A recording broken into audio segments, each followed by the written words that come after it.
Hello' friends, মই IG আজি কিটচেনৰ ব্লগৰ পৰা আপোনালোকক স্বাগতম জনাইছোঁ। আৰু আজি আমি আহিছোঁ সন্ধ্যা সময়ত তিতাবৰ নআলিত থকা এখন চেৰী গাৰ্ডেন।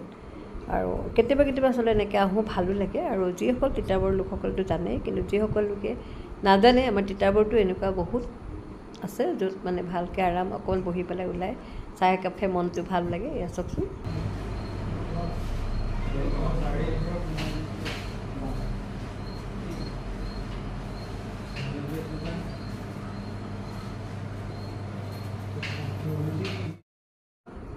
আচলতে কেতিয়াবা এনেকৈ ওলাই আহি পেলাই মনটো ভাল লাগে। অকল এইখন বুলিয়েই নহয়, আমাৰ তিতাবৰত বহুতো এনেকৈ চাহ খাব পৰা জেগা আছে বাৰু, আৰু কেইখনমান আছে। মই গ'লে দেখুৱাম বাৰু আপোনালোককো। আৰু যিসকলকে নাজানে আচলতে আহিব পাৰে, আৰু কেতিয়াবা নিজৰ মনটো ভাল লাগে অকণ ইয়াত বহি পেলাই চাহ একাপ খাই, নহয় জানো? সদায়নো আৰু কিমান একেবোৰ কামকে কৰি থাকিব। সেইকাৰণে